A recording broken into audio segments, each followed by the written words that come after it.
Donc je vais revenir sur l'appel sur tout le data frame.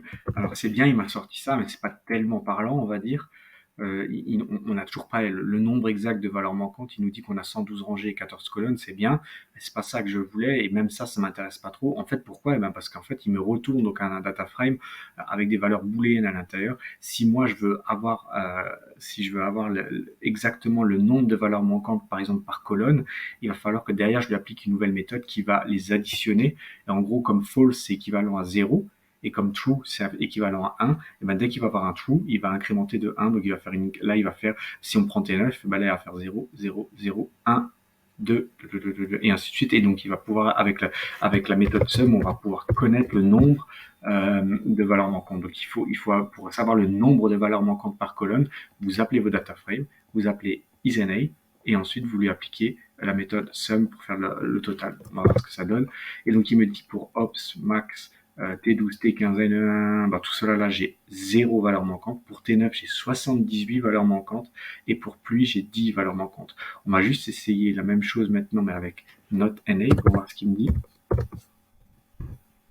NotNA, donc qui n'est pas les valeurs manquantes, et ben il me dit que hop, ça a 112 valeurs non manquantes. On revient un peu au format de info, hein, parce que si maintenant, qui est un peu moins parlant, je dirais, hein, quand on cherche les valeurs manquantes, parce qu'on travaille à l'inverse, si maintenant je fais info juste en dessous, c'est bien ça qu'il me dit. Il me dit qu'il y a 112 valeurs non nulles, 112 valeurs non nulles, 34 valeurs non nulles, et là 102 valeurs non nulles. Donc c'est un peu ça. Donc info c'est bien, mais quand c'est pas tellement ça qu'on recherche dans les valeurs manquantes. Nous c'est plutôt savoir le nombre de valeurs manquantes. Donc c'est pour ça que je vous invite que si vous sortez en gros, hein, dans le processus, ce que vous devriez faire, mais je vous le montrerai, hein, ça je le referai. Mais en gros, dans le processus, quand vous découvrez un import, vous l'apportez avec Pandas. En plus, ensuite, vous arrivez à la méthode .info. Si vous voyez que vous avez des valeurs manquantes dans votre .info, c'est ensuite en dessous, vous lancez ça, un isNA et pas notNA, sinon c'est la redondance, isNA.sum.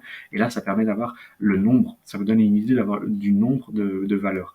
Mais c'est pas tellement aussi intéressant d'avoir le nombre. Ce qu'on voudrait savoir, c'est la proportion. Et je vais vous expliquer avec, par exemple, cet exemple-là, pourquoi c'est bien d'avoir la proportion. Alors, pour avoir la proportion, alors ça semble pas logique, mais en fait, c'est très logique, mais je vais appeler une troisième méthode. Donc, vous voyez la force de Pandas.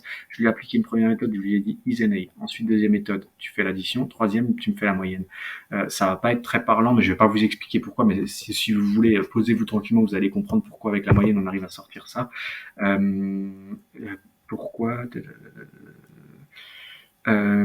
non, c'est pas ça que je veux, pardon, comme ça.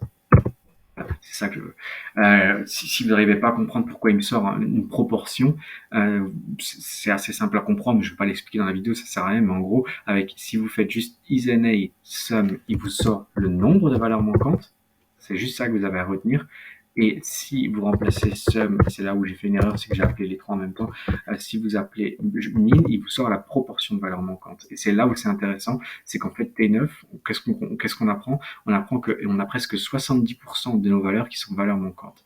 Et dans pluie, on a allez, 9% de nos valeurs qui sont valeurs manquantes. Alors 9, c'est déjà beaucoup, mais en gros, on pourrait se dire que potentiellement, peut-être, on pourrait supprimer les lignes avec des valeurs manquantes pour pluie, mais on va certainement pas supprimer les lignes en valeur manquante avec T9 parce que ça reviendrait à faire quoi? Ça reviendrait à supprimer en fait 70% de nos data frames. Donc c'est important de savoir ça. C'est important de savoir le pourcentage que représente votre valeur manquante par rapport aux valeurs totales de chaque colonne. Et c'est là où vous pouvez ensuite, avec votre intuition, vous dire est-ce que je vais plutôt supprimer les colonnes? Est-ce que je vais plutôt les maintenir? Est-ce que je vais plutôt les modifier? Si j'avais, je sais pas moi, moins d'1%, je me pose même pas la question. Je me dis, sauf si vraiment je veux absolument zéro, je voulais vraiment maintenir mon data frame dans sa version originale, mais ça, avec l'expérience et l'intuition, vous le saurez. Mais il faut déjà savoir la proportion. Là, il est clair et net que si je supprime ça, eh ben, il me reste plus que 30% de mon data frame. Alors déjà, il était pas grand comme ça parce qu'il n'y a plus que 112 entrées. Donc si vous faites du machine learning sur 112 entrées, c'est pas énorme. Si en plus vous enlevez 70% de ça, eh ben, il vous reste quelques dizaines de lignes, ça n'a pas de sens.